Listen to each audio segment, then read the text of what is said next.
सके। केरल और महाराष्ट्र में कोरोना के आंकड़े बढ़ने के बाद बिहार अलर्ट मोड में फिर से आ चुका है।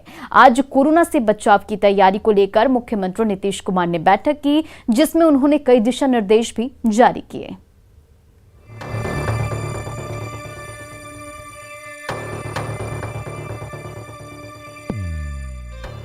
केरल और महाराष्ट्र में लगातार बढ़ रहे कोरोना वायरस के मामलों से देश में तीसरी लहर की आहट अब सुनाई देने लगी है। बढ़ते आंकड़े इस बात के सबूत हैं कि ढिलाई की कोई जगह नहीं हो सकती। कोरोना जांच, टीकाकरण और बच्चों में फैल रहे वायरल बुखार से बचाव को लेकर मुख्यमंत्री नीतीश कुमार ने अधिकारियों के साथ हाई लेवल मीटिंग की। इस बैठक में स्वास्थ्य मंत्री मंगल पांडे भी शामिल थे। समीक्षा बैठक में सीएम नीतीश कुमार ने कई अहम निर्देश जारी किए, जिसमें मुंबई, केरल, तमिलनाडु से आने वाले लोगों की जांच हो। बस स्टैंड, रेलवे स्टेशन पर यात्रियों पर नजर रखी जाए। कोरोना जांच एक दिन में 2 लाख तक की जाए। ग्रामीण क्षेत्रों में टीकाकरण अभियान में तेजी लाई जाए। शहरी क्षेत्रों में 100% टीकाकरण का लक्ष्य पूरा हो। वायरल बुखार को लेकर अलर्ट और एक्टिव रहे। अस्पतालों में बच्चों के इलाज की दवा उपलब्ध हो। बच्चों के इलाज में कोई कोताही न बरते। वायरल बुखार से बचाव की जानकारी दें। जो अभी बच्चों के वायरल फीवर के संबंध में जानकारी आ रही है, उसकी पूरी विस्तार से जिलावार उन्होंने समीक्षा की। सभी मेडिकल कॉलेजों के हॉस्पिटल्स की स्थिति उन्होंने जानी। कुल कितने बच्चे विगत 15 दिनों में अस्वस्थ हुए हैं, कितने बच्चे स्वस्थ होकर घर गए, उनका उपचार कैसा चल रहा है, ट्रेंड कैसा है। और हम लोगों ने उसमें ये पाया कि पिछले 2-3 दिनों से बुखार का जो ट्रेंड था उसमें थोड़ी कमी आई है। जाहिर है ये वक्त एहतियात बरतने का है, सावधान रहने का है, क्योंकि इस वक्त सावधानी ही सबसे बड़ा हथियार है। पटना से न्यूज़ 18 के लिए शैलेंद्र कुमार की रिपोर्ट।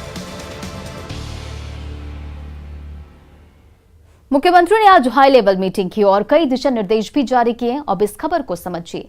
कोरोना एक बहरूपिया वायरस है। समय समय पर कोरोना अपना रूप भी बदल रहा है और तीसरी लहर की आशंका भी जताई गई है। महाराष्ट्र, केरल में आंकड़ों में अब वृद्धि दर्ज की गई है। मामले लगातार अब कोरोना के जो हैं फिर से बढ़ने शुरू हो गए हैं। महाराष्ट्र में अगर बात करें तो महाराष्ट्र में एक दिन में 4000 से ज्यादा केस मिले हैं। केरल की बात करें तो केरल में 24 घंटे में 25,000 लोग कोरोना वायरस से संक्रमित पाए गए हैं। और आने वाले दिनों में कई पर्व त्योहार है। बाहर से बड़ी संख्या में लोग बिहार आते हैं और इसलिए मुख्यमंत्री ने केरल, महाराष्ट्र से आने वाले लोगों पर नजर रखने की बात कही है। मुख्यमंत्री नीतीश कुमार का फोकस टेस्टिंग पर ही है, क्योंकि अधिक टेस्टिंग होगा तो फिर ट्रेसिंग आसानी से किया जा सकेगा और ट्रैकिंग होगा तो फिर ट्रीटमेंट भी आसानी से होगा। वहीं बच्चों में फीवर को लेकर भी बिहार अलर्ट है। तीसरी लहर के डर के बीच वायरल फीवर चिंताजनक है। अभी तक बिहार में 25 बच्चों की मौत हो चुकी है, लेकिन सुकून देने वाली बात यह है कि वायरल बुखार से जिन पीड़ित बच्चों की कोरोना जांच की गई है उनकी रिपोर्ट जो है वो नेगेटिव आई है। मतलब मौजूदा वायरल को कोरोना से जोड़कर नहीं देखा जाना चाहिए। हालांकि वायरल फीवर को लेकर बिहार सरकार पूरी तरह से तैयार है। चलिए बढ़ते हैं अपनी अगली खबर की ओर। रामविलास पासवान और रघुवंश प्रसाद सिंह की पटना में प्रतिमा लगाने और इन दोनों की जयंती और पुण्यतिथि को राजकीय समारोह में शामिल करने की मांग पे सियासत शुरू हो गई है। नेता प्रतिपक्ष तेजस्वी यादव ने सरकार को इसके लिए पत्र लिखा है। पूरी रिपोर्ट देखिए, फिर खबर तो समझिए।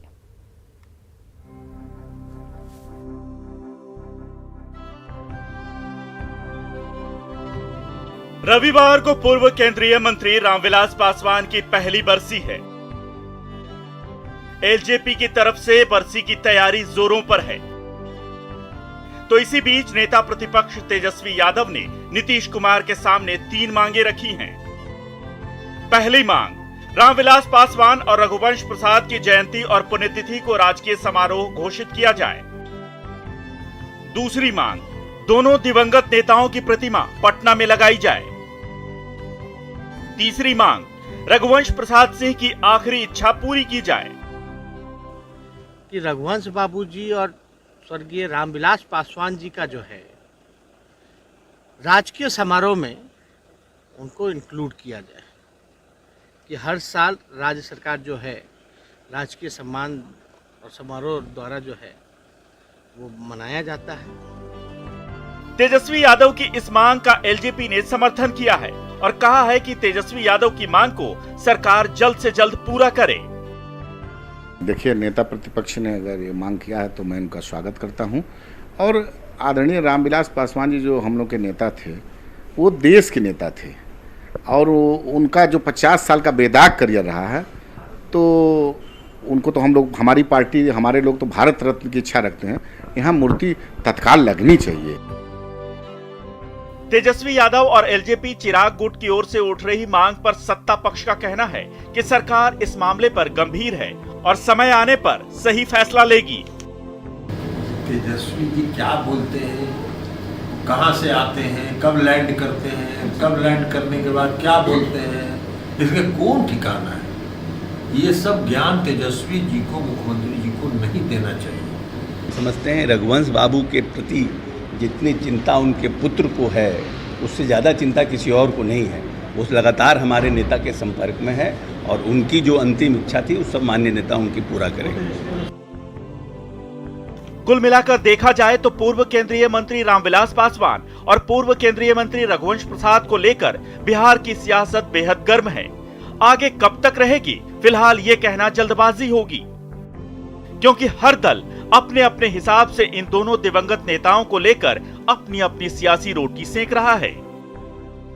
अमित कुमार, न्यूज़ 18, पटना। अब इस खबर को समझिए।